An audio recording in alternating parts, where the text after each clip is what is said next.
Oi, gente. Olá.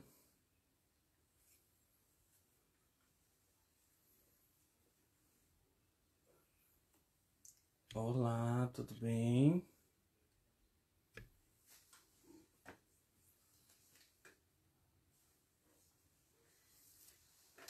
Vamos já começar a live do primeiro mini congresso do Instituto Ângela Moda, do ponto final às reticências, para falar sobre suicídio, para fazer esse evento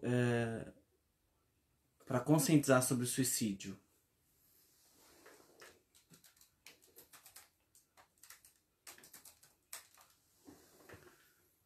Vamos lá. Só um minutinho, a Ângela já vai entrar aqui e a gente vai começar.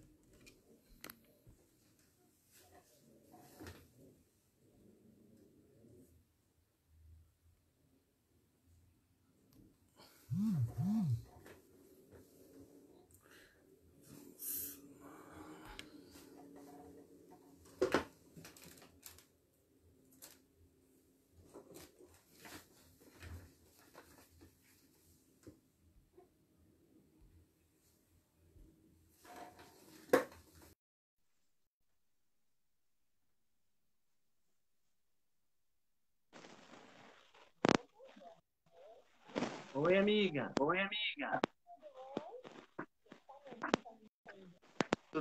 Eu tô te ouvindo meio mal. Tô te ouvindo Tudo meio bem mal. aí?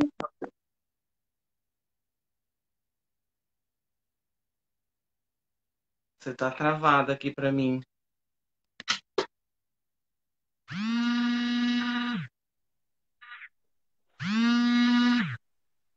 Melhorou, Di? Oi, melhorou, amiga, melhorou.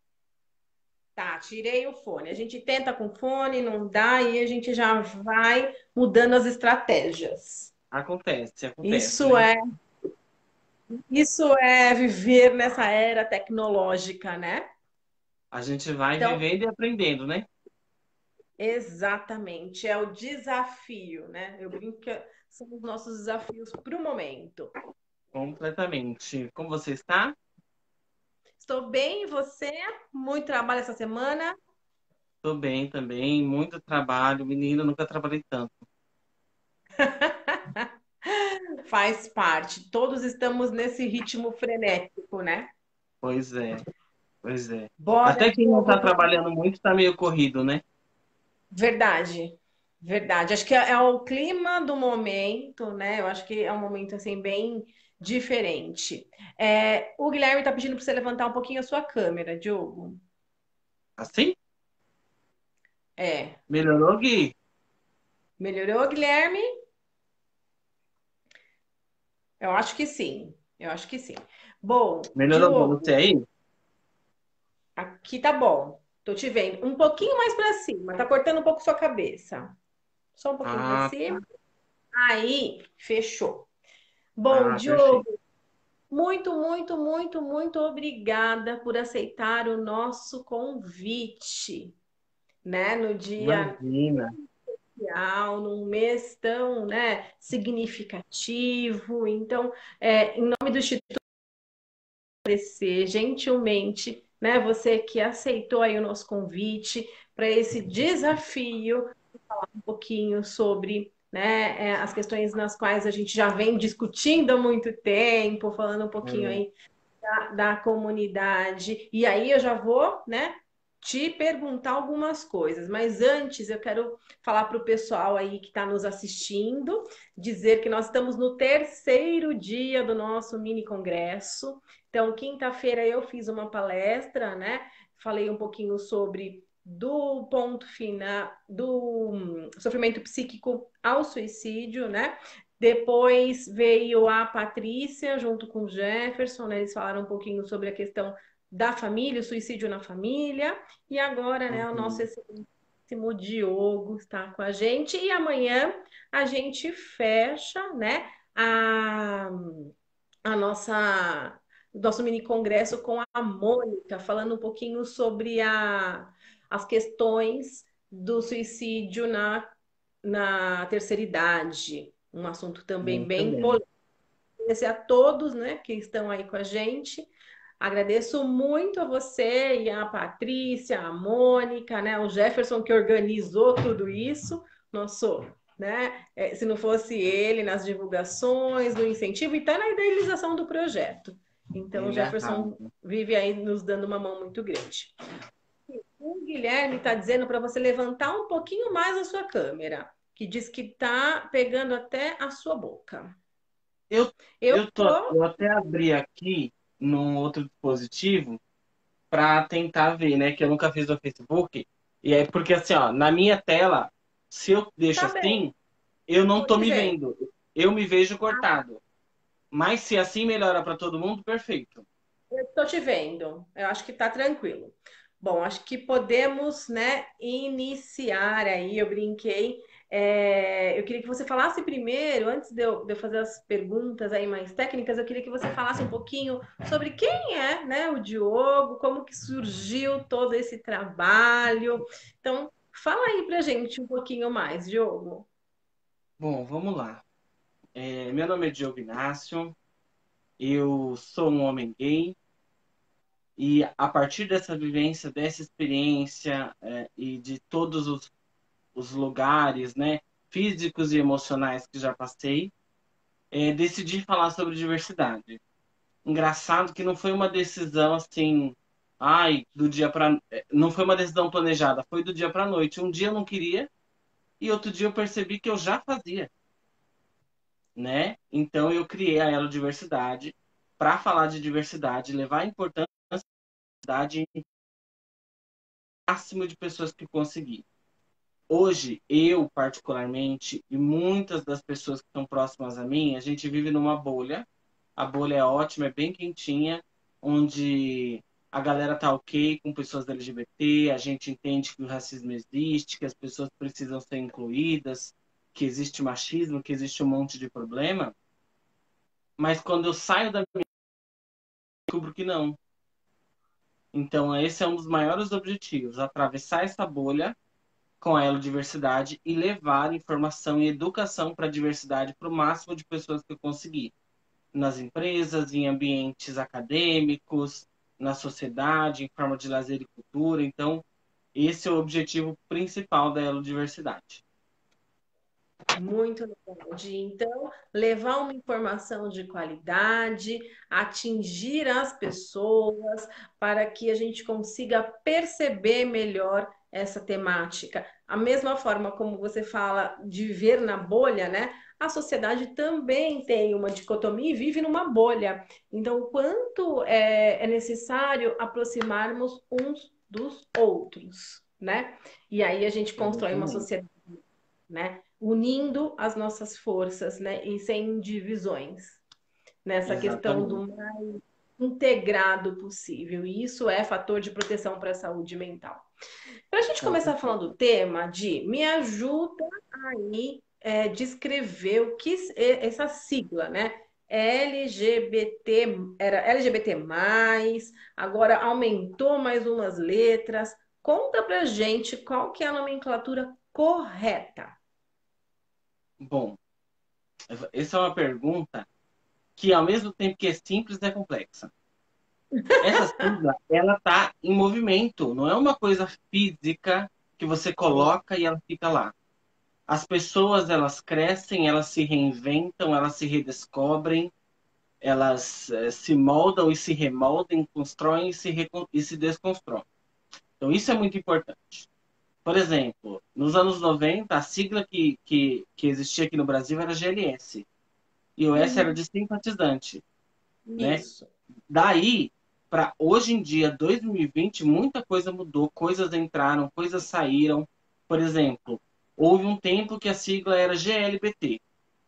De LGBT. Mas o que acontece? Os homens gays têm visibilidade dentro da sigla LGBT, dentro dessa comunidade, são as pessoas que mais têm visibilidade e sofrem menos preconceito, menos por assim dizer, né?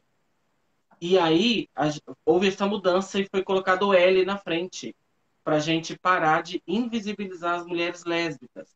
Então, eu costumo usar muito LGBT, que são lésbicas, gays, bissexuais, travestis e transexuais, que é uma Certo. forma reduzida para facilitar a comunicação, até porque se eu for falar com uma pessoa que não teve nenhum contato com isso, e eu falar a sigla toda e apresentar tudo de uma vez, eu posso causar o efeito contrário que eu quero, né? Sim. Então, no todo, a gente está falando hoje, lembrando que a sigla viva, eu vou olhar para cá porque é minha pauta, tá, gente? Eu não quero esquecer de nada.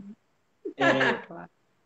Lésbicas, gays, bissexuais, travestis e transexuais, queer, que é um termo guarda-chuva, é um termo que abrange sexualidades, identidades de gêneros diversas, I de intersex, A de assexuais e P de pansexuais, né? Então a gente está falando da sexualidade humana, da identidade humana, que não tem limites. Então amanhã essa sigla pode ser outra. Existem versões mais estendidas dessa sigla, né? Mas aí vai de profissional para profissional, a gente faz um plano de comunicação, a gente se adequa para abranger o máximo de pessoas possível da forma mais simples possível, para que essa informação Então, gere impacto nas quer dizer que eu pessoas. falar. Uhum. Então, se eu falar LGBT+, tudo bem. Tá certo, tá certo. Ótimo, muito bom. Acho que é importante a gente começar, né, padronizando esses conhecimentos para que as pessoas também não se sintam em dúvida, gere desconforto. Ai, meu Deus, como que eu chamo? O que que eu falo, né? É legal que a gente, Exatamente. diálogo franco, que as pessoas que estão nos assistindo, né, vai tirando essas dúvidas, né? Então, LGBT+, ok, a gente pode falar, Ok. né? Toda essa amplitude, sabendo que isso é dinâmico, não é estático, como você bem colocou, né? Exatamente. E é muito importante que a gente entenda sempre que a dúvida vai existir. A dúvida ela Uhum. vai existir e a comunicação é de extrema importância para a pessoa que está com dúvida entenda que quando a gente está com dúvida, a gente pergunta e não foge. Então, eu sou a pessoa que estou aqui, disposta, aqui, quando eu digo aqui, eu quero dizer na vida, né? Não necessariamente só aqui hoje, né? Que eu estou disposto a responder alguma dúvida. E nem tudo eu sei. Eu estou em constante aprendizado, as coisas mudam, a gente estuda de novo, a gente pergunta. Por exemplo, eu não sou uma mulher lésbica, eu sofro várias violências, mas violências diferentes de uma mulher lésbica. Eu quiser saber como é, eu vou perguntar para ela. A mesma coisa com pessoas trans. Cada identidade dessa sigla tem as suas violências muito características. Então, a gente vai discorrer aqui hoje meio que um geralzão que todo mundo sofre, mas a gente não pode esquecer das violências particulares de cada identidade. Assim como depois a gente vai voltar nisso, das outras questões que cada pessoa tem. Porque uma pessoa LGBT, ela não é só isso. Ela pode ser uma pessoa negra, ela pode ser mulher, pode ser homem, pode ser trans, pode ser uma pessoa com Pertence, deficiência.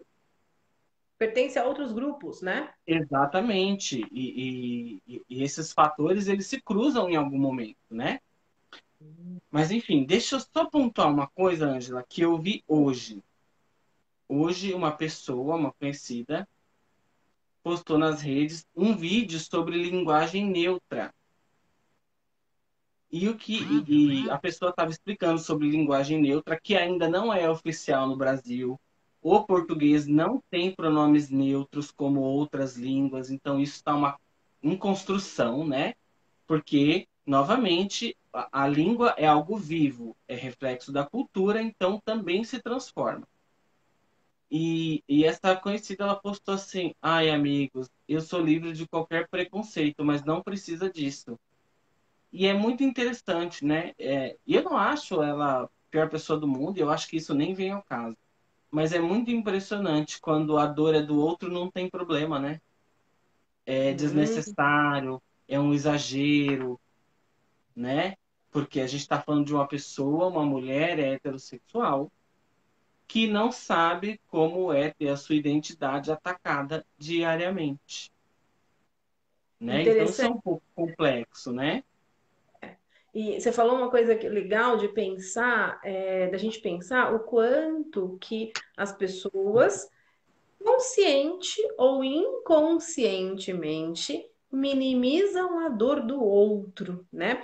E isso pode ser um fator de risco muito grande para nossa saúde mental, né? Então, quando eu minimizo a dor do outro, pode ser muito nocivo, porque a gente não sabe qual que é o processo que o outro está vivenciando, né?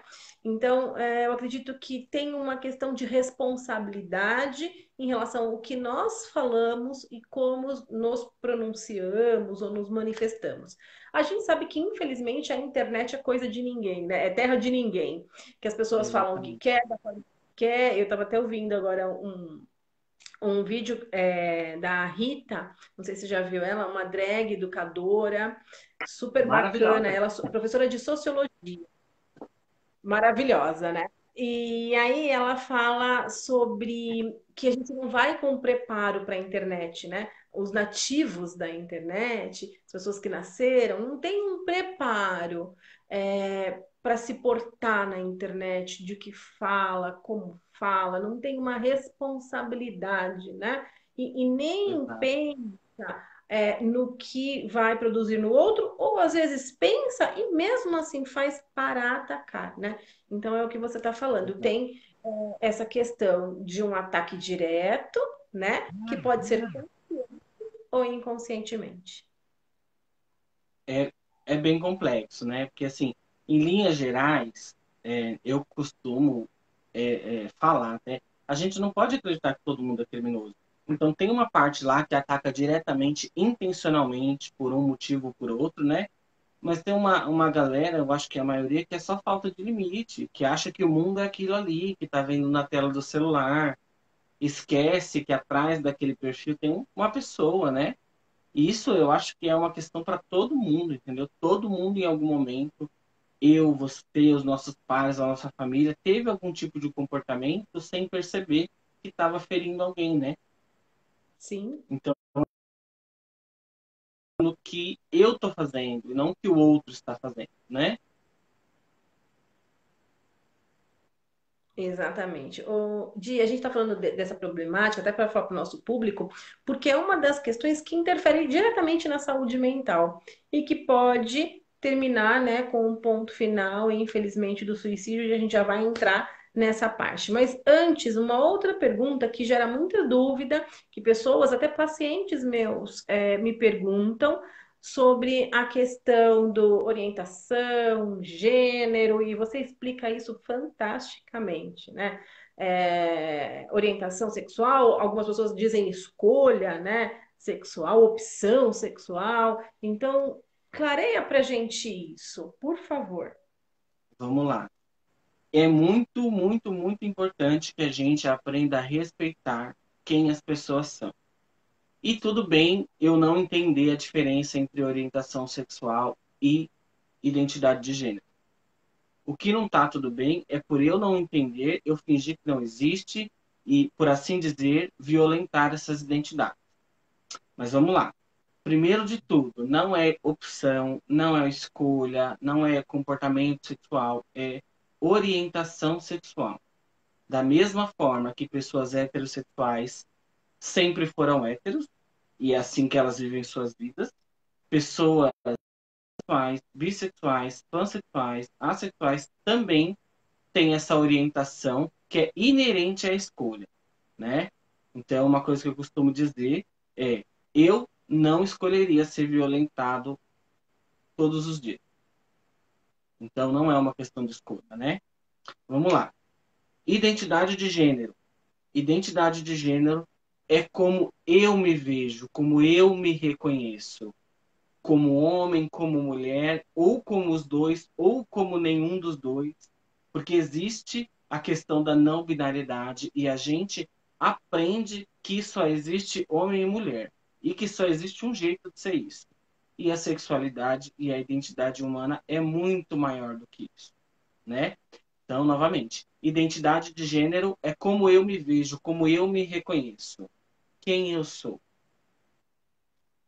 Orientação sexual, por quem eu me sinto atraído afetiva e sexualmente, com quem eu me relaciono, né? Então, separam-se as coisas. Identidade de gênero, quem eu sou. Orientação sexual, com quem eu me relaciono afetiva e sexualmente. E essas coisas não estão necessariamente condicionadas. Eu posso ser uma mulher trans lésbica. E aí acontece uma das violências horrorosas que é: ah, mas se é para gostar de mulher, por que, que não continua sendo homem? É uma falta de sensibilidade enorme, porque a minha identidade de gênero é quem eu sou. Com quem eu vou me relacionar é uma outra história. E diga-se de passagem que os dois fatores são pessoais. Ninguém precisaria ter que explicar para outra pessoa com quem que eu me deito, como que eu me vejo, o que eu vou fazer, né? Hoje é muito importante que a gente se posicione, sim. Eu sou a favor do posicionamento das pessoas LGBT ocuparem todos os espaços, porque é um ato político, né? Mas, em sumo, é particular.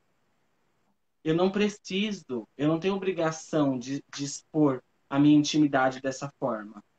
Mas é um ato político, para que a gente comece a ocupar esses espaços naturalmente.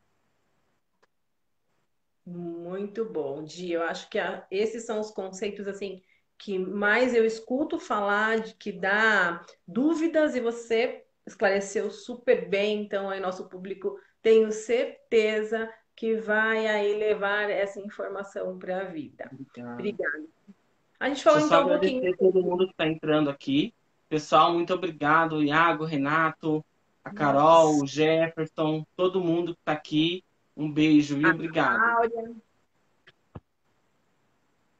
Rodrigues, tem uma galerinha aí. Muito bom, muito bom. Sejam bem-vindos aqui com a gente nessa noite de sábado. Bom dia, então vamos para o nosso tema central, né? É fácil, como que foi achar os números em relação ao suicídio na comunidade LGBT+. Como que foi isso? Olha, é complexo. É complexo porque quando a gente fala da comunidade LGBT, a gente está falando de autodeclaração. Não é, por exemplo, como etnia, que a gente consegue medir com o tempo, né? Uhum. Que a gente consegue identificar, muitas vezes visualmente, né? Então, tem uma questão assim que eu achei bem dolorosa, por assim dizer. Acho que essa é a melhor palavra, né? Existe o Grupo Gay da Bahia, que é o grupo de estudos e promoção de direitos LGBT mais antigo do Brasil. Uhum. É E referência, né? é referência. Eles projetam estudos de qualidade, né? E fazem um trabalho que nenhum outro lugar faz no Brasil, e há muito tempo. No último estudo de 2019, eles colocaram, foram de 2019, comparado a 2016, os suicídios de pessoas LGBT aumentaram cerca de 200%, se eu não me engano.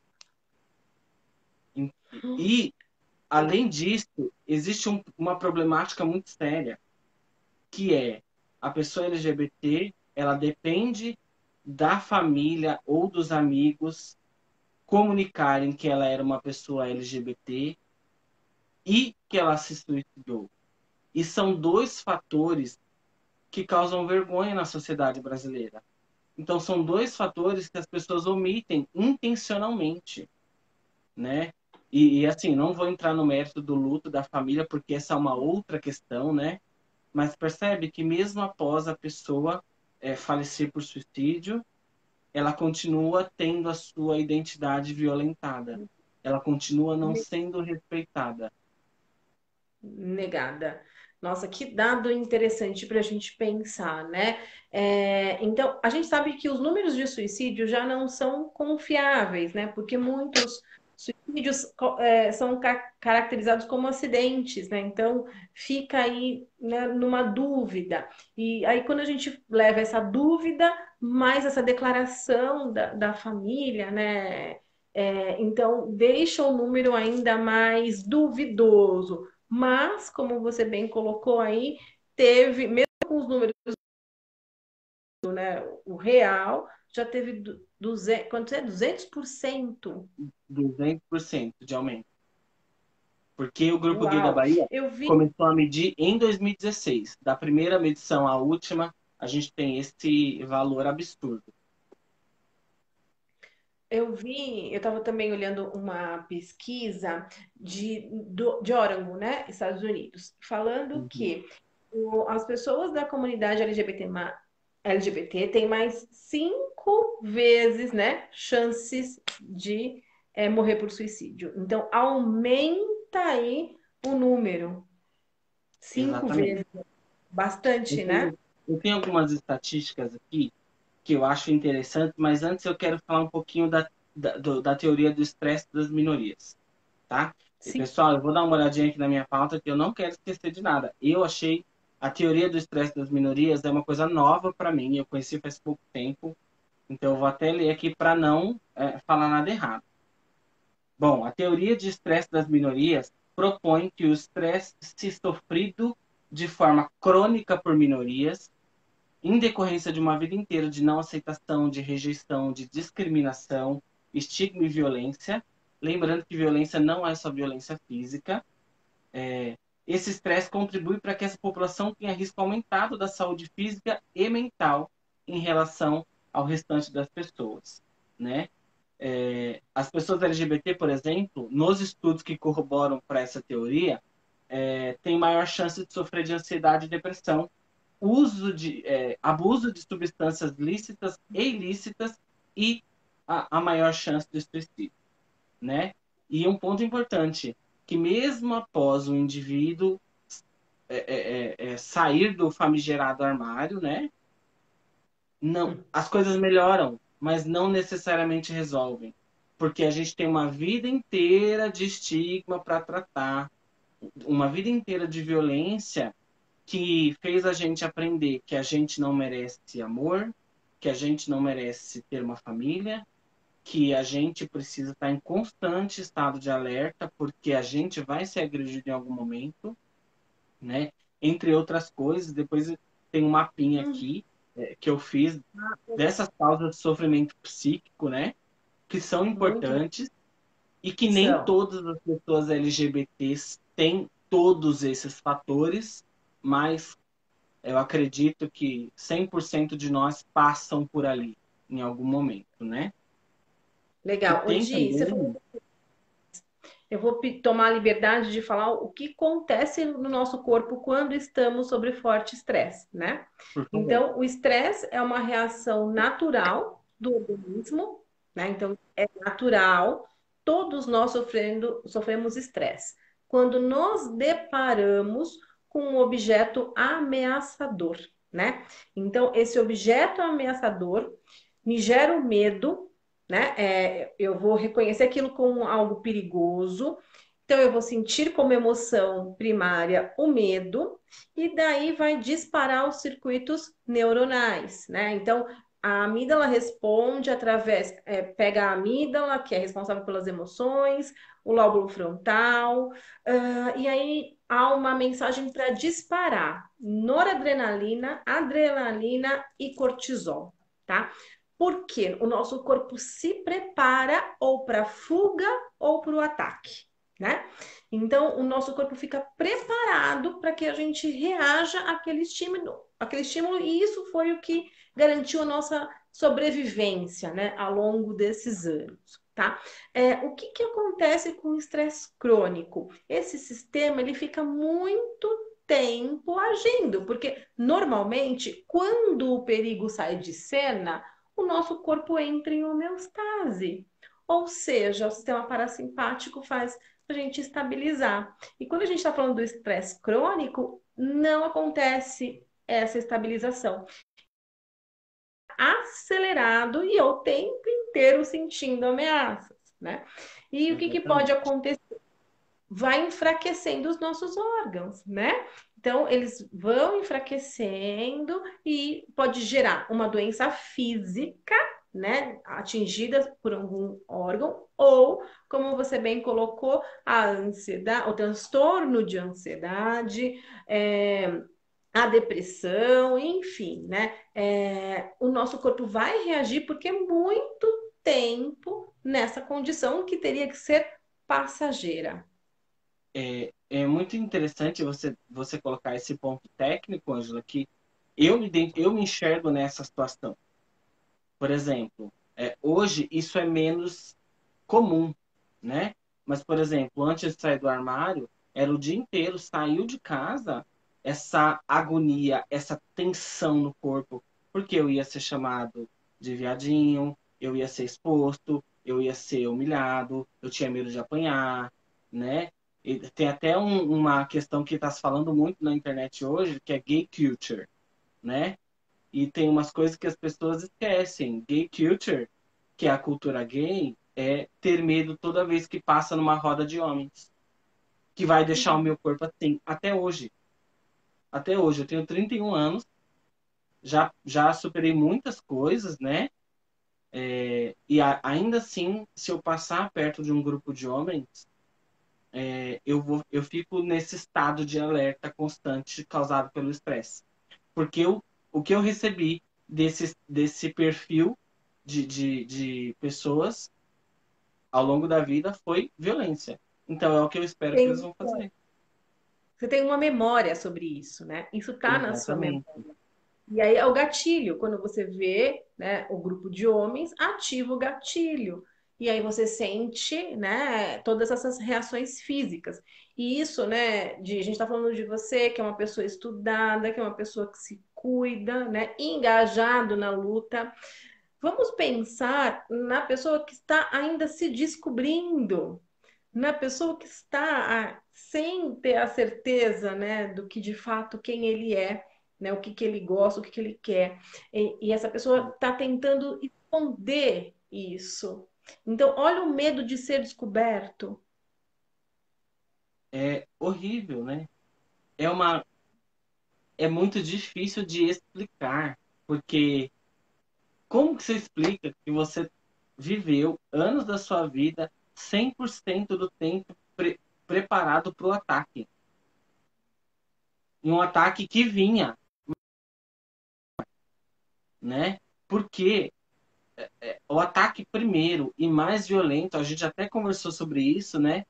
É o da gente com a gente mesmo. Que assim, tudo que acontece depois é muito difícil, é muita violência emocional, é muita violência psicológica, mas quando começa do lado de fora, a gente já está cansado. Essa é uma grande questão, porque eu lembro, por Briga, exemplo, que quando eu briga. entendi, exato, quando eu entendi que eu era um homem gay, eu falava assim para mim mesmo, eu não posso ser isso. E aí existe um movimento de fuga, porque a gente quer fugir da gente mesmo, mas não dá. Então foge da família, foge dos amigos, foge de qualquer pessoa que tem uma relação mais próxima e se isola, né? Então a gente tem um comportamento comum de adolescentes LGBT em descoberta, eles não se relacionarem com pessoas, com outras pessoas, de nenhuma forma. Hoje, com a internet, existe um outro movimento, de um outro tipo de relacionamento, né? Que traz o senso de comunidade, ainda bem. E é por isso que essa geração atual, que já nasceu com a internet, que já está lidando melhor com isso, está conseguindo ir mais para frente, porque por mais que eles queiram fugir do ambiente físico, que muitas vezes nem são violentos, mas é aquela coisa, eu tô na batalha comigo ainda, então eu vou me isolar.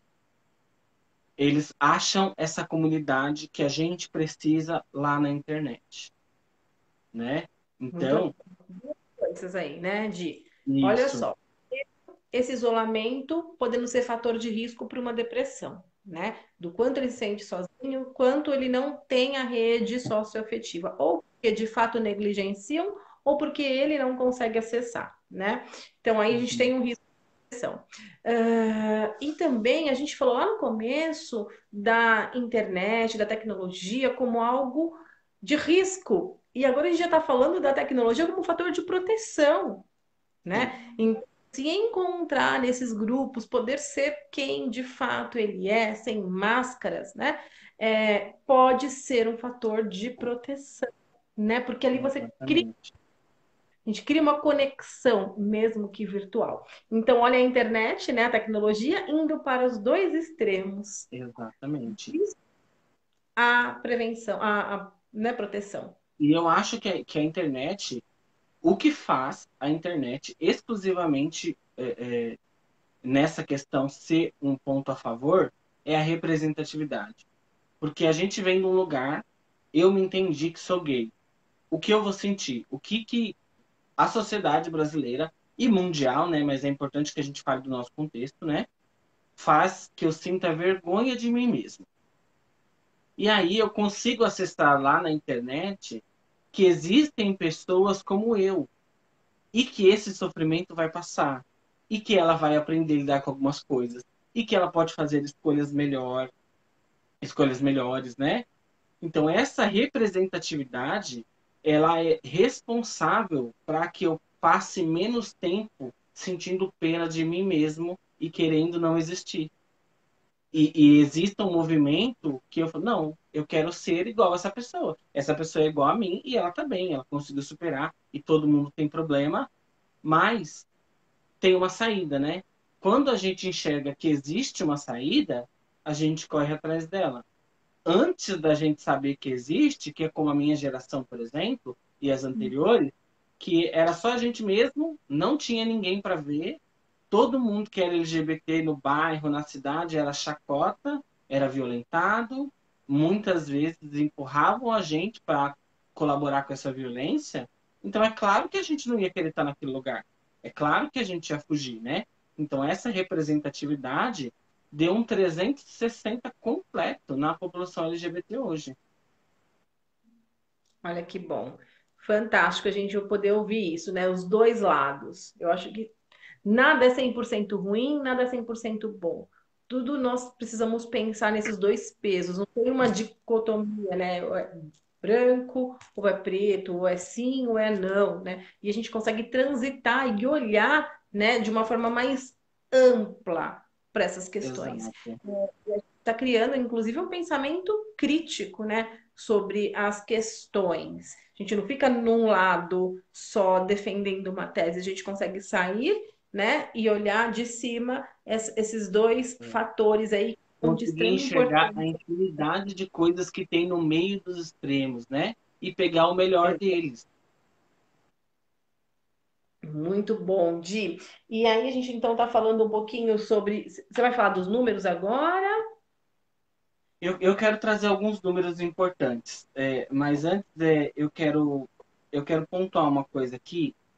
Teve uma pesquisa do coletivo Vote LGBT junto com a Universidade Federal de Minas Gerais, que é uma das pesquisas recentes que fala sobre saúde mental da comunidade LGBT, né? Deixa eu achar aqui na minha pautinha, que fala sobre esse estado de alerta, né? A frase, vou parafrasear o Samuel Silva, que é demógrafo da Universidade Federal de Minas Gerais.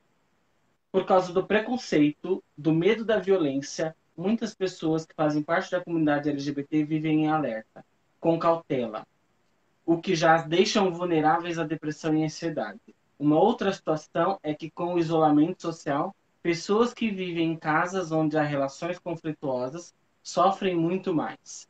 E a gente vai ver que essa é uma das causas de sofrimento psíquico inerente à pandemia, a período, à idade, a qualquer outro fator, porque a gente é privado do nosso convívio social. Vamos lá, eu vou colocar até umas estatísticas aqui para efeito de comparação, né? Mas nos Estados Unidos, suicídio é a segunda principal causa de morte entre jovens de 10 e 24 anos, né? Nos últimos 5 anos, a incidência entre jovens de 12 a 25 anos teve um salto de quase 40%, né? O Brasil é o quinto país mais deprimido do mundo e o primeiro mais ansioso do mundo, né? Uhum. A gente é o oitavo país com o maior número de suicídios. Gente, olha o tamanho do Brasil, olha a quantidade de países que a gente tem para a gente não estar falando disso todos os dias, né? O suicídio entre a comunidade LGBT é 4 vezes mais. Sobre o grupo gay da Bahia, só fazer uma correção. Aumentou 400% de 2016 a 2019. Não foram 200. Foram 400%. É, Piorou então o cenário. 4, piorou. Piorou.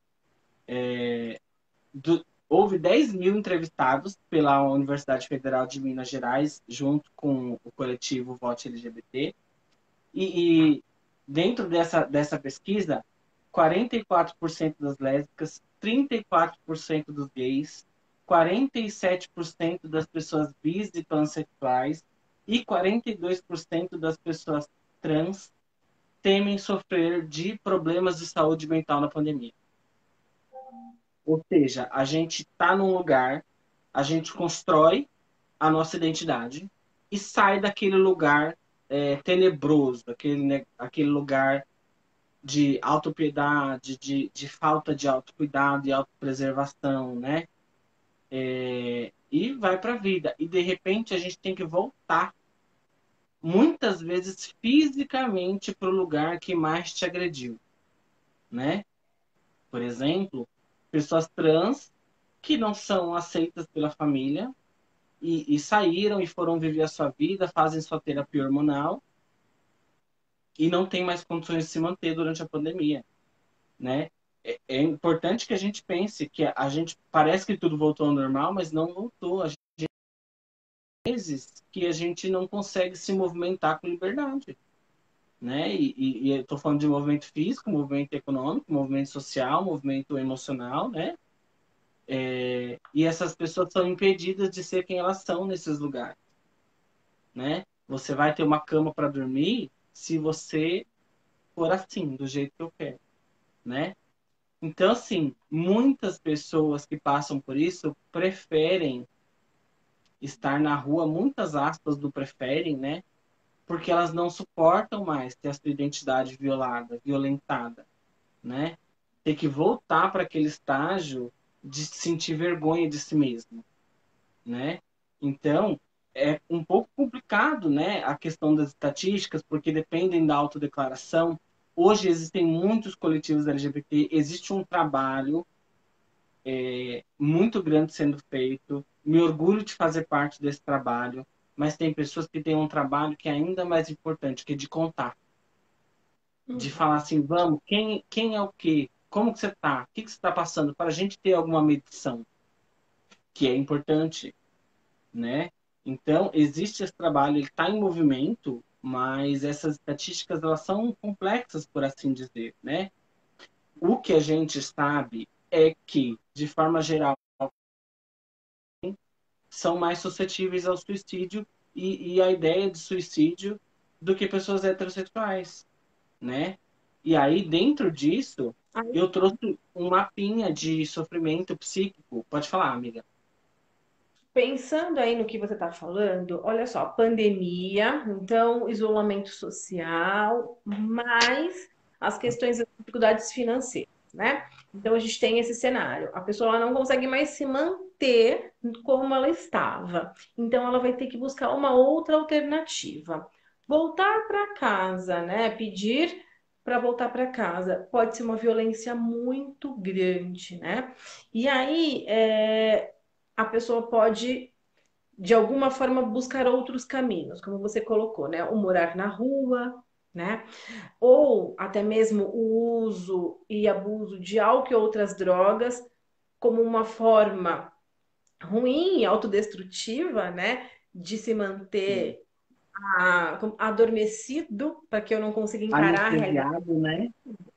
amortecendo a dor, que aí é um suicídio indireto, né? Uhum. Ou até mesmo a pessoa pode morrer por suicídio.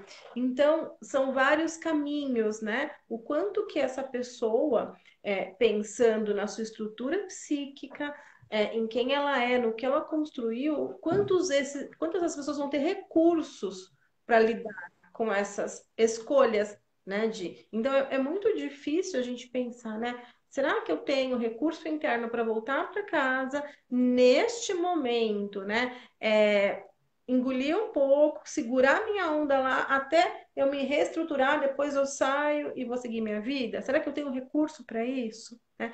Será que eu tenho recurso para ficar, de repente, morando na rua e aí batalhando, né, nos abrigos, enfim, e batalhando uma forma de mudar essa realidade? Então, a gente está falando dos recursos internos de cada um. Isso é muito individual, né? Isso é muito Hum. particular de cada pessoa. É um Aí, ponto super delicado, né? Porque muitas vezes a pessoa ela está na rua porque a violência em casa é muito maior, e aí ela vai para um lugar que deveria estar preparado para ela ser atendida, e quando ela chega lá, ela sofre uma violência pior ou igual de onde ela está. Então, existe esse movimento emocional de você ver esse sofrimento se repetir em casa, na escola, no trabalho, no abrigo, com amigos, com a família, a primeira família e a família a macro, né?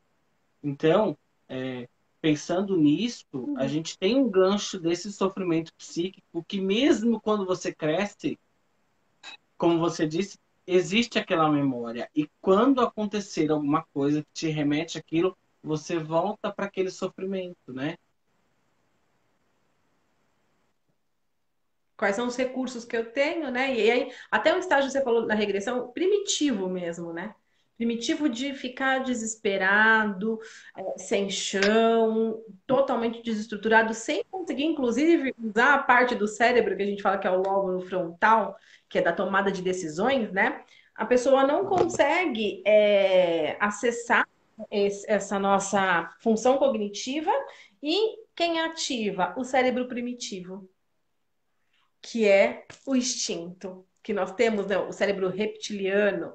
Então, Uhum. quem toma as decisões não está presente e a gente acaba indo na questão da impulsividade e o risco dessa impulsividade, né, desse instinto para se mover para a morte por suicídio. Olha o risco, né? O Essa ato, o suicídio. impulsividade, ela precisa ser evitada, né?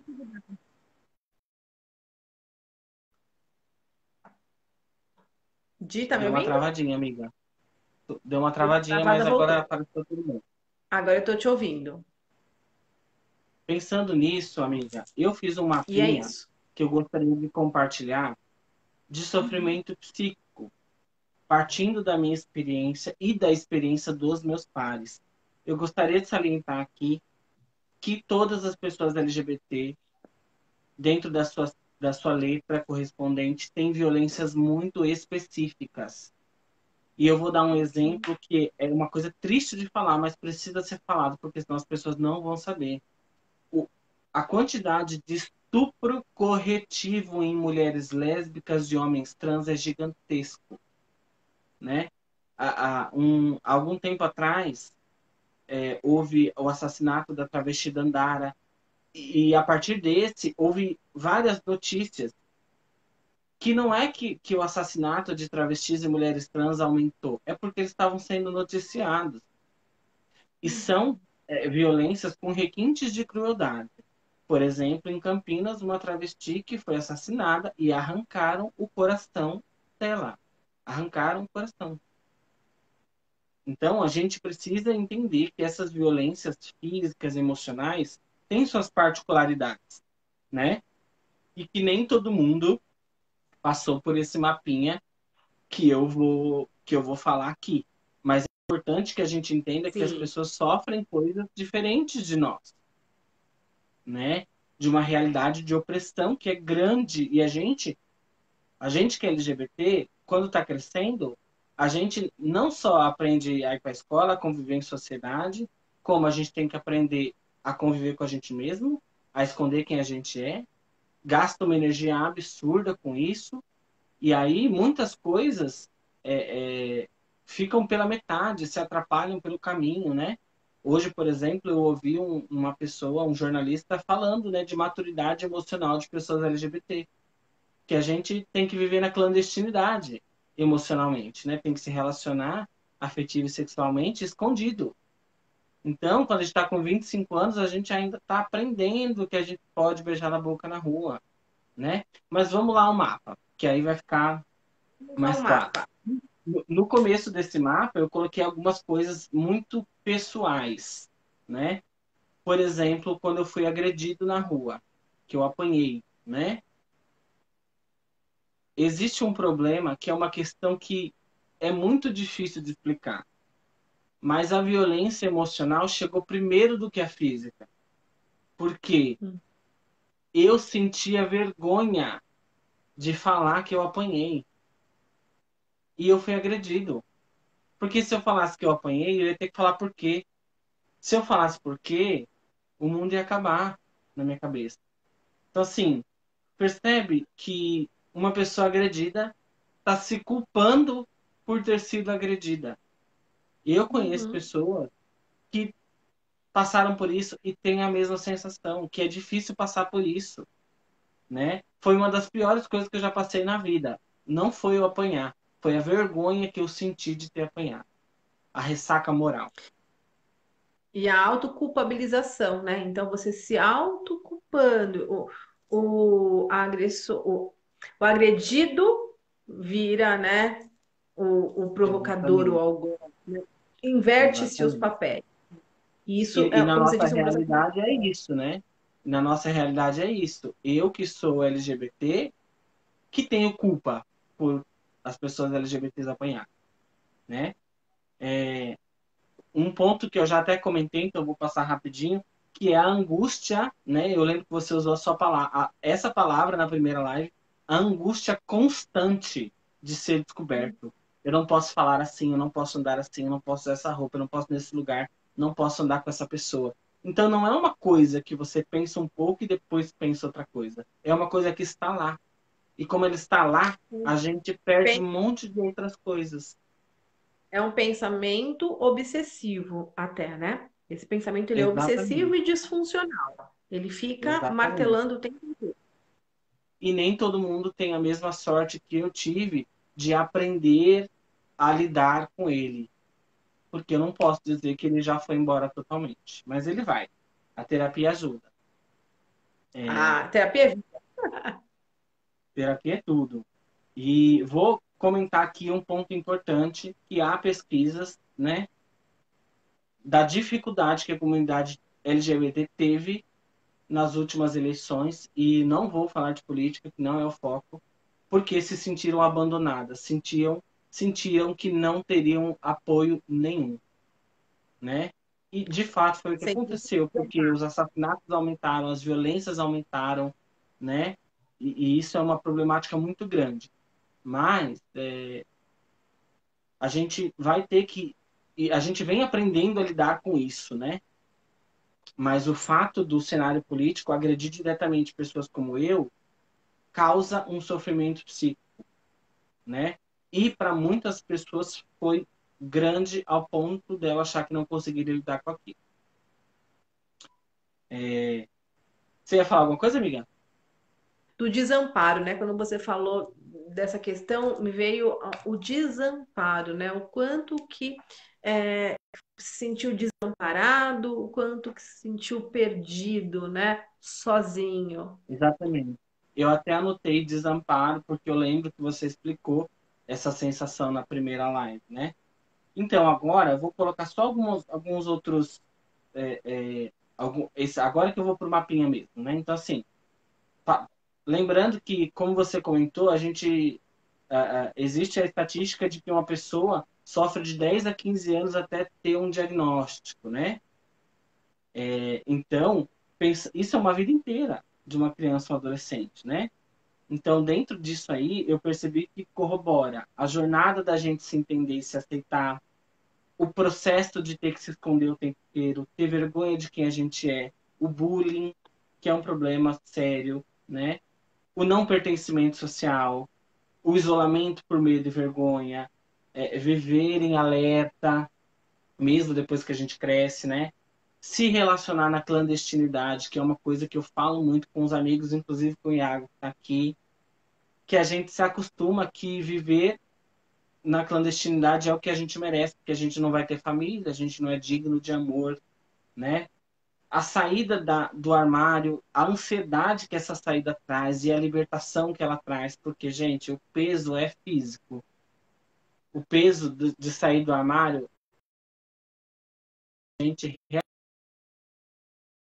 física maravilhosa. É tudo. Não resolve todos os problemas, mas é tudo. Mas dá um gás, né, A Felipe? privação do Dá um convívio gás. social, ou exatamente, Dá dá o um gás. fôlego para a gente correr. A privação do convívio social, familiar, a evasão escolar, que é muito importante a gente falar isso na questão das pessoas trans. As pessoas trans são impedidas de ir para a escola, de ter uma família, né? Então, a gente não pode se levantar e dizer que essa pessoa escolheu estar na rua, escolheu estar no abrigo, escolheu se prostituir, que são muitos casos, né? Porque a gente, como sociedade, fica empurrando essas pessoas para a marginalidade e depois se levanta para dizer que elas escolheram, né? E, Rodi, falando pode falar, dessa inclusão em relação à escola, né? A gente lembrando que está ferindo alguns códigos, né? Primeiro, os direitos humanos e o ECA, né? exato, Então, tem artigos prevendo dessa garantia de direitos, né? Tanto na exatamente, questão dos direitos humanos quanto no ECA, né? No caso das crianças e adolescentes. E então, ferir os artigos, né, das nossas leis, enfim, né? Tem um embasamento jurídico, né, que exato. teoricamente deveria garantir Eu acesso, acho né, e que esse é um proteção. ponto muito importante que eu até geralmente costumo falar e tinha esquecido. Mas é muito importante porque para algumas pessoas a gente precisa falar do jurídico, senão ela não vai entender, né? Então a gente precisa falar que quando você oprime alguém, violenta alguém física, emocionalmente, psicológica, você não está só sendo uma pessoa que é incapaz de viver em sociedade, você está sendo um criminoso. Você está privando alguém do direito básico dela, né? E por último, amiga, eu coloquei aqui nesse mapinha uma sensação que eu me lembro muito que também está ligada ao desamparo, que é que em algum momento viria alguém me salvar, que eu ia me apaixonar por um gringo, que ia me levar para outro país onde eu podia ser quem eu era, e onde eu ia poder ser uma bichona, ou que eu ia ficar rico e me mudar para a Avenida Paulista, né? Porque aquele ambiente emocional eu não conseguia mais suportar. Então eu fantasiava o herói, né? Que me salvaria. O Salvador. Odi, você falando isso, é muito legal que você colocou, me lembra a teoria de Freud. Freud fala do desamparo, né? E ele fala também do quanto que a gente deseja, né? O pai maior. Maior é quem vai fazer exatamente isso que você está falando. E que, inclusive, e isso é do ser humano, indiferente da causa, né? As Uhum. pessoas vão para a política, né? Elas colocam o candidato X como meu pai maior, o candidato Y como meu pai maior. Então, e os candidatos, por sua vez, usa deste mecanismo para dizer, você está protegido, né?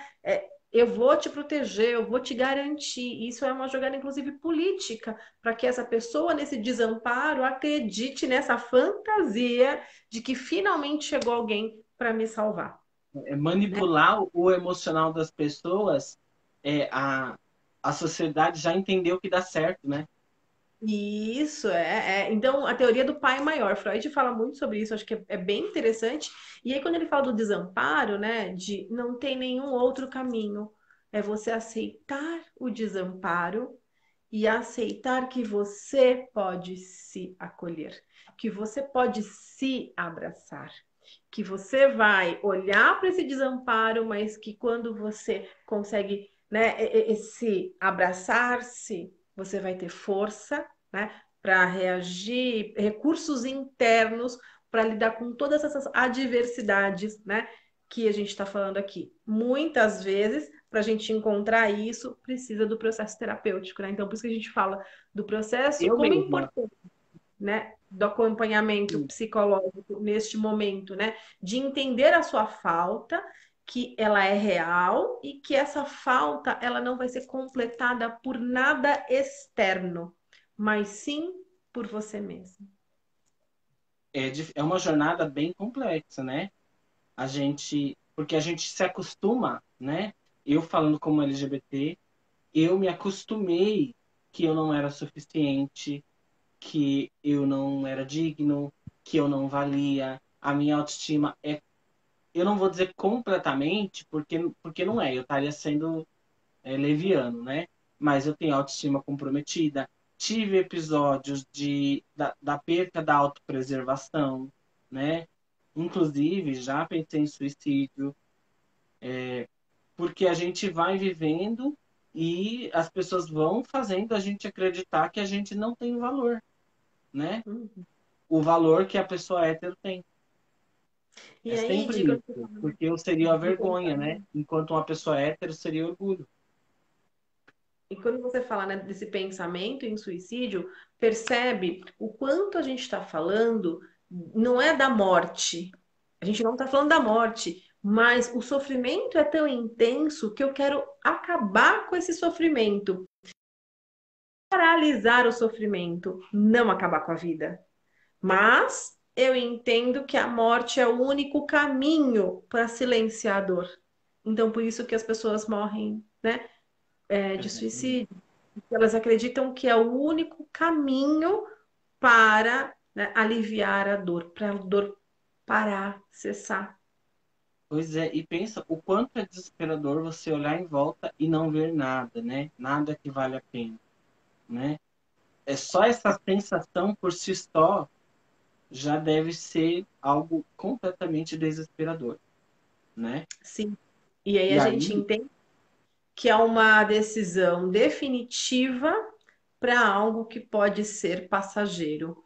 Ou seja, né, a gente vai conseguir outros manejos, recursos internos, né, através de profissionais da área, através de amigos, né, do estudo, que pode ser uma força, até do trabalho voluntário, né, quando você socorre uma outra pessoa que tem a mesma dor que a sua, isso é um fator de proteção.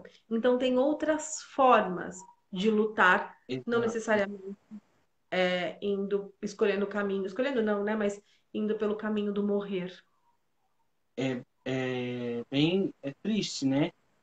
E o que você falou do voluntariado ser um outro caminho, definitivamente. Claro. Porque o voluntariado entrou na minha vida no momento que eu estava assim, meu Deus, eu não aguento mais. Porque eu não via, não que eu estivesse com ideais suicidas naquele momento, não estava. Mas eu via, eu me via de uma forma que eu corria, corria, corria e morria na praia. Que não conseguia concluir nada, que não conseguia gerar valor nas coisas que eu fazia e no trabalho, e nos projetos pessoais e na própria vida, né? Então, o trabalho voluntário, para mim, tem muito disso, que a gente fala que está ajudando alguém, mas na verdade a gente está ajudando a gente mesmo, né? A gente está mostrando para a gente que a gente tem um valor e que é importante que a gente esteja lá naquele momento, né? Muito legal. Falar em trabalho voluntário, vamos fazer algumas propagandas aqui, né? Ah, por Nós, favor. né, o Diogo faz parte do Clube do Bem, como eu, o Jefferson, Kathleen, Jéssica, Gabi, tem uma galera aí, né, de pessoas que se reúne para fazer ações em lar de idosos, né? Então, nós trabalhamos aí com um público bem específico que estão, né, afastados da sociedade, afastados da família, a gente se reúne para fazer ações sociais para este público. Porém, como estamos em pandemia, nossas ações estão sendo virtuais, né? Então, fica aí o convite para quem quiser conhecer. Clube do Bem.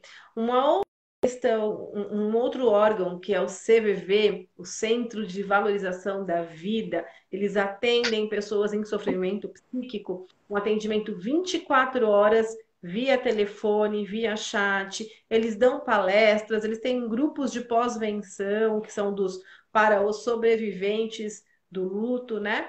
E, então também precisam muito de voluntários. E aí, de fala das ONGs voltadas à população LGBT, que também tem aí muito trabalho voluntário sendo ofertado.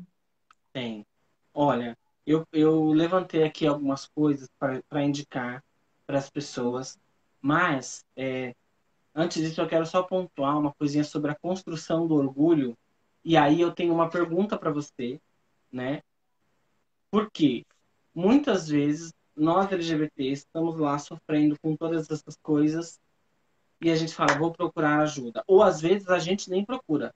Aí vai lá a família, te coloca dentro de uma sala de um psicólogo para que você seja convertido, né?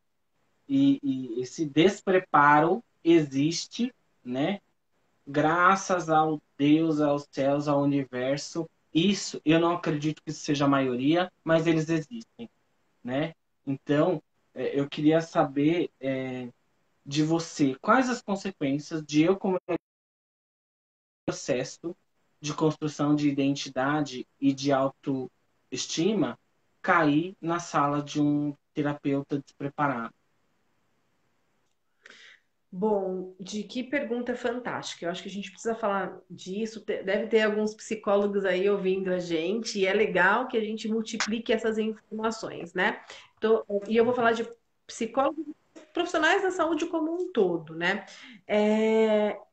Ao tocar uma alma humana, nós precisamos ter muita sensibilidade e muita responsabilidade. Quando você aceita ou você escolhe essa profissão, a gente precisa se conhecer, a gente precisa se entender, entender os nossos limites, né? Então, você coloca o pé na faculdade de psicologia, o que eles vão falar? Faça terapia, faça terapia. Então, é uma assistência muito grande e super necessária para que nós, enquanto profissionais, conseguimos assim fazer um acolhimento sem distinção, né? Infelizmente, nem todos os profissionais, não vou falar só de psicólogos, mas de todos os outros, não têm Uhum. este cuidado e acabam levantando algumas bandeiras e transportando isso para a sua prática profissional.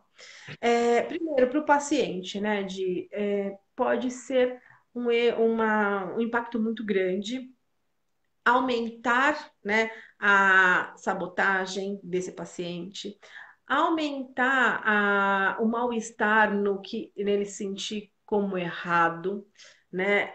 O rebaixamento da autoestima, a sensação de impotência, de inadequação, né? E até um incentivo para viver a vida, como você disse, na clandestinidade.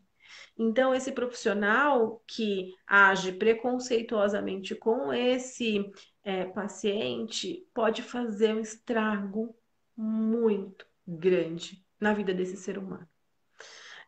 A gente pode, inclusive, enquanto profissional, escolher qual público que eu quero atuar.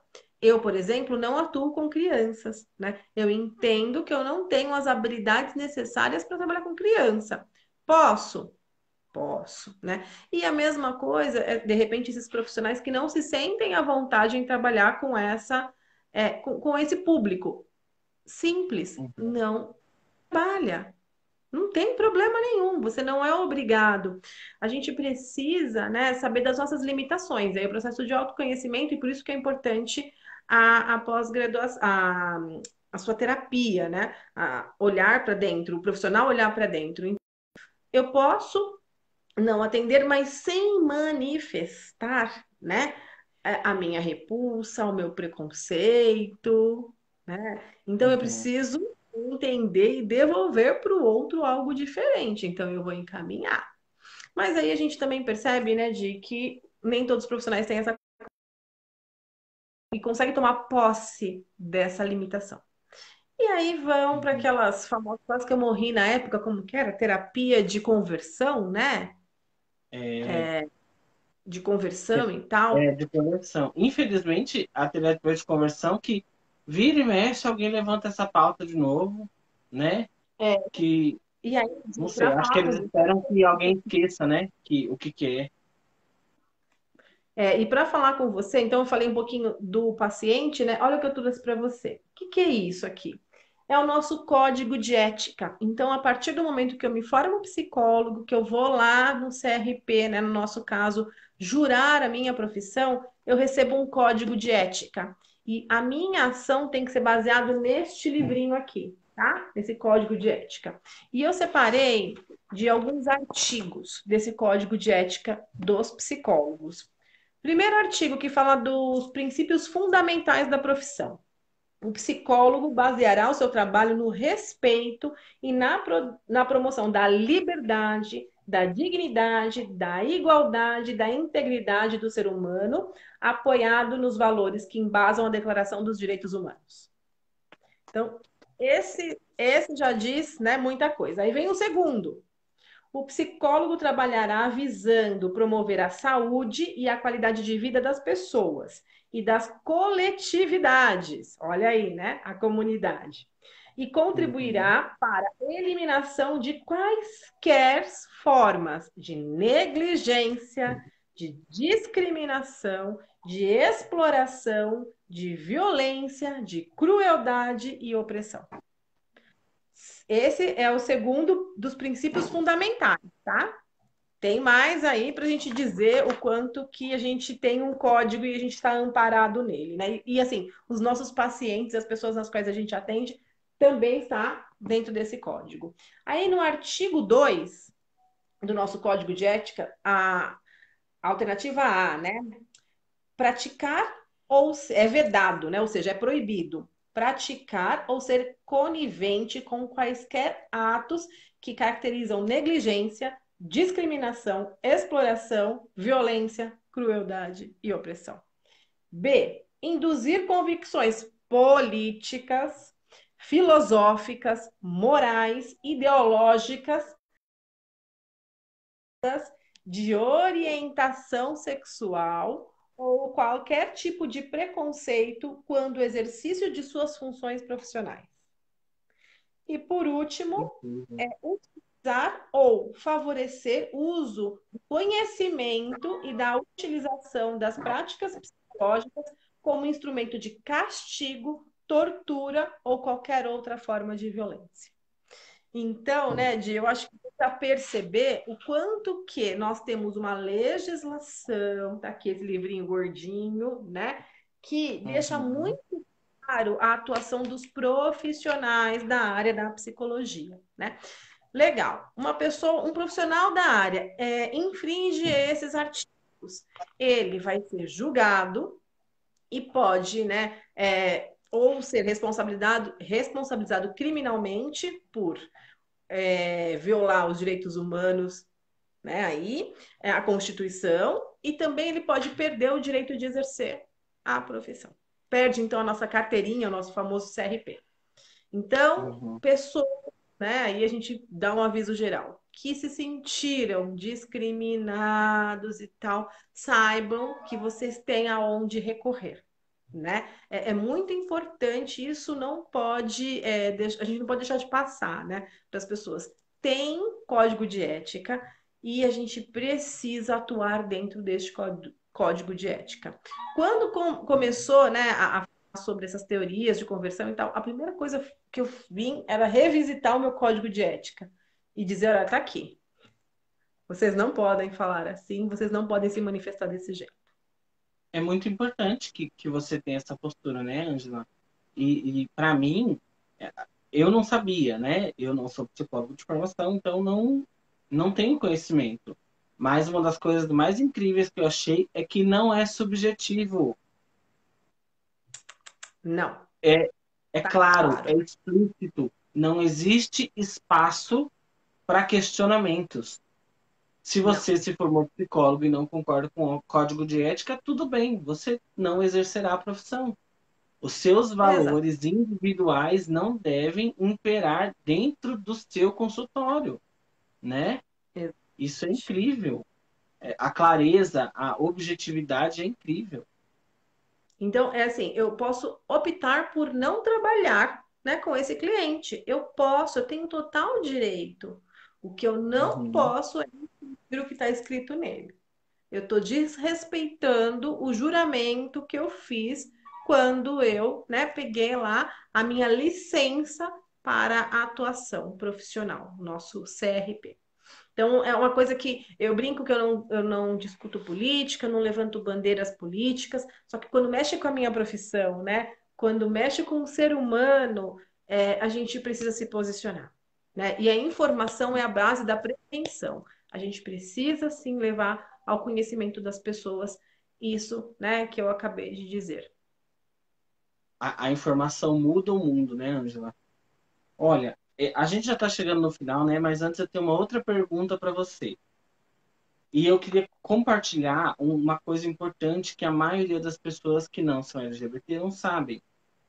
Que por que que a gente tem orgulho? Por que que existe orgulho LGBT? Não é porque a gente acha que é melhor do que alguém. É porque na nossa vida a gente tem um histórico de vergonha e conforme a gente vai crescendo, a gente vai mudando, a gente vai aprendendo, a gente sai em busca desse orgulho, né? Então, o ponto A, o ponto de partida é que é onde a gente é ensinado que a gente deveria se envergonhar de quem a gente é, e o ponto B é a gente aprender a se respeitar, a se amar, a se tratar de forma digna e ter orgulho de quem a gente é, independente do que as pessoas acham, né? E isso não é um processo de um mês, uma semana, um ano. Isso é um processo de uma vida toda. Hoje, eu não sei dizer se meu orgulho já está totalmente lá, do jeito que ele deveria estar. Mas eu manifesto meu orgulho todos os dias, todas as vezes que eu posso. Porque por muito tempo eu fui impedido de sentir orgulho de quem eu era.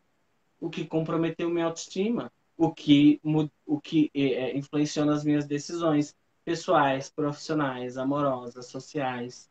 Então, existe essa questão de um retrabalho, né, da identidade e do orgulho de quem a gente é. Pensando nisso, a minha pergunta é: existe alguma forma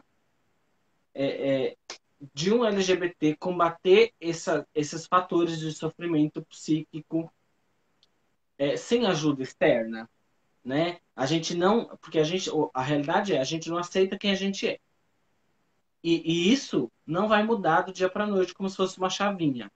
Existe alguma Uhum. coisa que a gente possa fazer caso a gente não tenha apoio externo para que a gente consiga construir esse orgulho e se aceitar?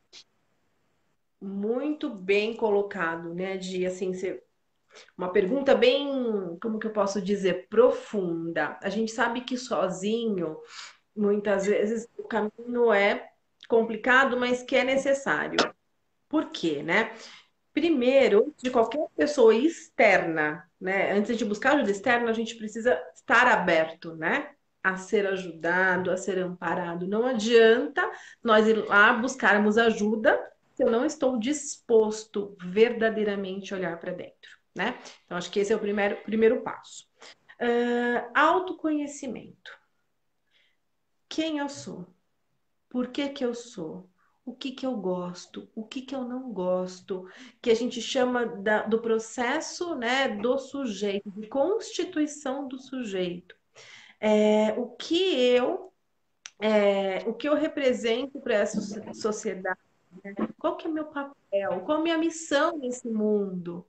O que me faz acordar todos os dias, né? Então, são perguntas Uhum. bem filosóficas, né? A gente vai até para o meio da filosofia e existenciais, né? Da gente conseguir, assim, não precisa ter resposta de imediato. Isso não é assim, ai, já sei qual que é a minha missão no mundo. Não, isso é uma construção, né? Da gente poder ter esses questionamentos. Uma vez questionados, sem respostas ainda, o que que é importante fazer?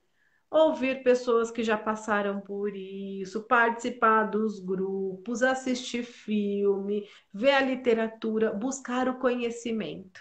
né? Eu, com as minhas perguntas levantadas, né? Com todos os meus pontos de interrogação, eu vou olhar para as pessoas, né? E vou começar a entender melhor esse movimento, como que isso funciona. Então, primeira coisa, a dúvida.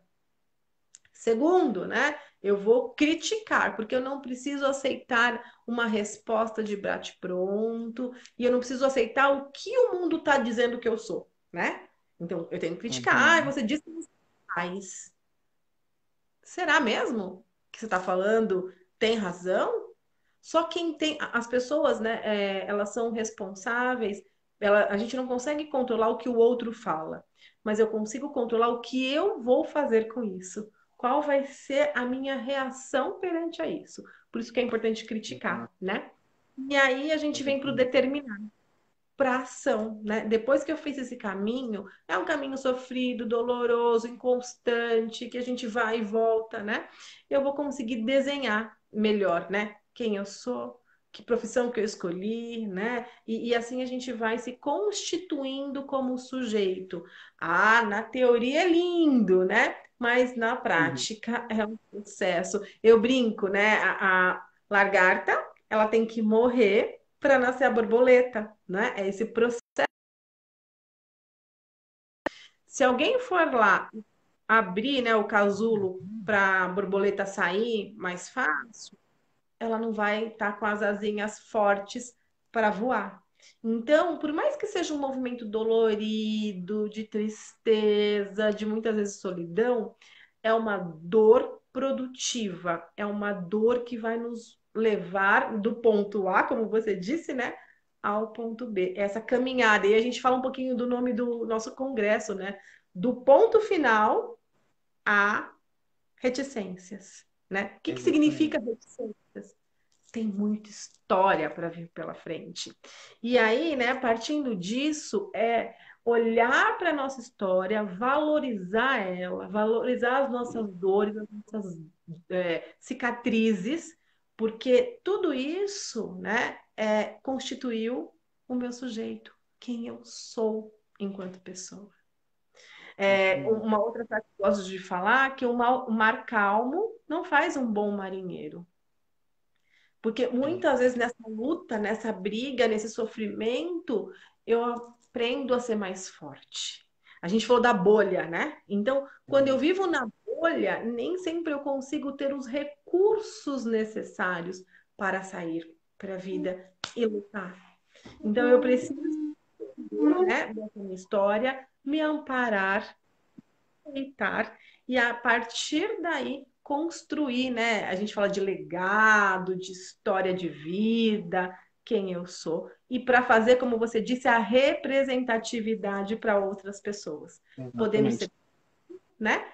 E esse é um ponto que eu queria falar. É muito importante que a gente não se esqueça de quem foi que transformou a gente em quem a gente é hoje. E não é ninguém mais do que a gente de antes, né? Quem fez quem Isso. eu sou hoje foi quem eu era ontem, né? Isso. Porque se a gente esquece, a gente sai daquele lugar sombrio e continua fazendo com as pessoas o que fizeram com a gente, né? Então, todo esse processo é muito incrível. E você respondeu minha pergunta maravilhosamente bem. E de uma forma bem objetiva, assim, porque não adianta a gente achar que serão flores, porque não serão. A gente vê aqui que nós, pessoas LGBT, a gente sofre todo dia, seja por um motivo ou por outro, Isso né? mesmo. E não vai Por ser isso, fácil, mas existe essa caminhada que vai ser mais longa para uns, mais curta para outros, mas que vai levar a gente para um lugar de autoconhecimento que vai gerar esse orgulho, né? É uma caminhada que ela precisa existir para que a isso gente mesmo. consiga atravessar todo esse sofrimento, né? E tirar as partes que são úteis dele, né?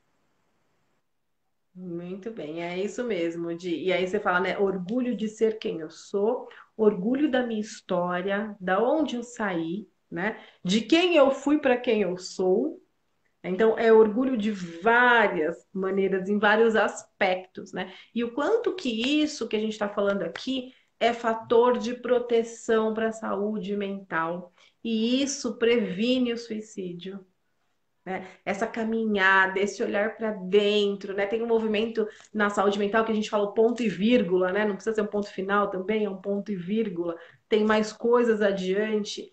E é esse poder, né, que o ser humano tem de se ressignificar, né? A Uhum. fênix vindo das cinzas, a gente tem esse poder, né? Tá interno dentro de cada um de nós. Uns, a gente só às vezes não consegue acessá-lo, mas reconhecer que é possível é o primeiro passo. E isso é um fator de proteção para a saúde mental, né? E que deveria ser trabalhado desde cedo, enfim, mas nunca é Verdade. tarde. Nunca é Tarde. tarde. Então, a psicologia ela está aí como um fator de apoio.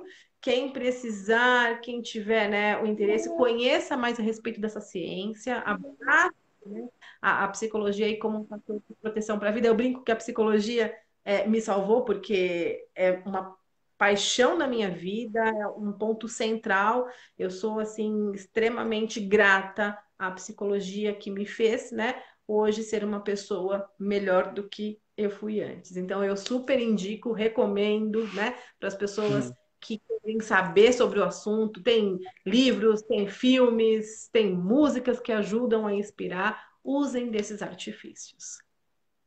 Muito bem. Agora, voltando lá para a questão que você falou, das ONGs, do acolhimento, eu queria Isso. levantar aqui alguns pontos de apoio para quem está se sentindo isolado, quem não está bem, que precisa dessa comunidade. A gente precisa de comunidade com representatividade, com alguém que entenda o que a gente passa, né? Para a gente poder, às vezes, nem falar nada, só tá lá. Só Uhum. sentir que se a gente precisar, tem alguém lá, né? Primeiro, o CVV, né? O CVV é importantíssimo, salva vidas todos os dias, né? Então, Oito. tem alguém lá, vai ter alguém lá para te ajudar, né? Segundo, aqui em São Paulo tem centros de convivência LGBTs com apoio psicológico, assessoria jurídica, assistência social e acesso a políticas públicas. Porque muitas vezes a gente precisa só de alguém que fala o que, que eu tenho que fazer, porque eu não sei, né? Isso tem aqui em São Paulo, tem três: Zona Sul, Zona Norte e Zona Leste, né? Centros de convivência LGBTs. Tem algumas casas de acolhimento que eu levantei algumas aqui, tá? A Casa 1 em São Paulo, a Casa Florescer em São Paulo, a Casa Rosa no Distrito Federal, a Casa Amiga em Manaus, a Casa Aurora em Salvador, a Casa Transformar em Fortaleza, a Casa Santini no Mato Grosso do Sul e a Casa NEM no Rio de Janeiro. A Casa NEM, inclusive, estava numa disputa judicial porque queriam despejar as meninas trans que moravam lá, né? Mais recentemente, a Prefeitura do Rio cedeu um imóvel para a Casa NEM. Todas essas casas praticam acolhimento de pessoas LGBT em vulnerabilidade, tá? Fora isso, os centros de convivência e procurar acolhimento online, procurar as suas comunidades, né? É claro que a gente não pode ser ingênuo e achar que todo mundo tem acesso à internet, mas hoje é mais fácil do que era alguns anos atrás. Então, se na sua cidade não tem um acolhimento, não tem uma casa para você, porque as casas de acolhimento não é só para você ir dormir, você elas têm atividades sociais, educativas, culturais, né? Então, todas essas casas oferecem suporte, mas procurem representatividade, né? Nem que seja online, procurem uma comunidade para fazer parte. E no site Vote LGBT, que é o coletivo que iniciou o estudo junto com a UFMG, né? Tem uma aba lá de comunidade. Lá tem vários serviços cadastrados, inclusive de acolhimento por cidade, você consegue achar lá. Então, pessoas LGBT que precisam de acolhimento, que não estão legais, que estão se sentindo oprimidas hoje, procurem acolhimento. Se não tiver ninguém perto de você para te ajudar, procure, entre no site Vote LGBT, tem a aba comunidade, você vai achar alguém que pode te ajudar. E um ponto importantíssimo de uma pesquisa nos Estados Unidos, a mesma lá de Oregon, que ter uma rede de apoio, que é o efeito, o efeito Papageno, né? Não lembro se é Papageno. efeito a palavra, né? Efeito Papageno. Diminui em 40% as chances de suicídio. Então, seja a rede de apoio de alguém. Você que está bem e que está só ouvindo porque gosta do tema, para apoiar a gente, seja a rede de apoio de alguém. Você pode salvar a vida de uma pessoa, ou de várias, né? Então, seja a rede de apoio de alguém, Nossa, procurem responsável. comunidade, né? Nós temos que ser responsáveis uns pelos outros, né? Aquele movimento Exatamente. maravilhoso. Ninguém solta a mão de ninguém. Estamos aqui, mesmo virtualmente, né, por conta do isolamento social, mas que a gente tenha aí essa responsabilidade para com o outro. E eu estou vendo uma colocação aqui do Jefferson.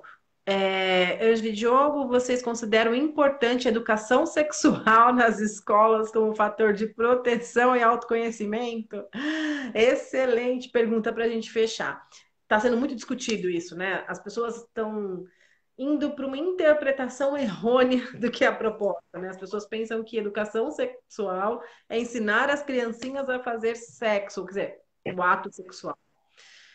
Gente, não tem nada a ver com isso. A proposta é outra. Vamos interpretar melhor a proposta, né? Então, eu sim sou a favor da educação sexual nas escolas. A gente precisa falar. Ingênuos, né? Seríamos nós pensando que as crianças não estão ligadas no que acontece no movimento. Elas estão ligadas, e se a gente trabalha com educação sexual, a gente consegue trabalhar com informações de qualidade, com informações sérias, né? Que pode vir proteger essa criança de muitas violências, né? De mostrar para essas crianças um caminho de como agir, de como se proteger, né? E principalmente de como se aceitar. Talvez, né? Evite muito sofrimento se a gente conseguir trabalhar isso, né, nas escolas. Bom, é a minha opinião, e Exatamente. você? Eu acho que a educação sexual ela resolveria pelo menos 80% daquele mapinha do sofrimento psíquico que eu trouxe, né? Então, assim, a gente faria com que pessoas LGBT, por exemplo, não aprendessem que o normal é se odiar. É que o lugar dela é um lugar clandestino, que ela não merece amor, que ela não merece uma família, que ela é uma vergonha, né? Então, a educação sexual ela só tende a construir crianças e adolescentes mais conscientes de si mesmos, dos próprios limites, inclusive evitaria uma quantidade absurda de crimes, porque no Brasil a violência sexual contra a criança é gigantesca, Uhum. né? Pedofilia? Então, é isso. A educação sexual ela ajudaria a gente a ser uma sociedade melhor em vários aspectos. Né? Entenda, a educação sexual não é influenciar ninguém em relação à sua orientação sexual. Ninguém está falando de influenciar, né? Nós estamos falando de informações. Mostrar para as crianças, né, para os adolescentes o que é, né? Informações sérias. E a Elis está colocando aí, Elis, um beijo para você, que ela é da área da educação, inclusive, ela trabalha com crianças, é professora e coordenadora pedagógica. Ela diz aqui, não mesmo, e sim aceitar a diversidade. Então, além disso tudo, faz com que, né, as crianças e os adolescentes consigam aceitar mais uns aos outros. Fantástico. Exatamente. Bom, eu acho que é isso, Di. Eu só Acho que é vou isso, para né? só vou deixar duas frases, né, nesse bate-papo que eu lembrei.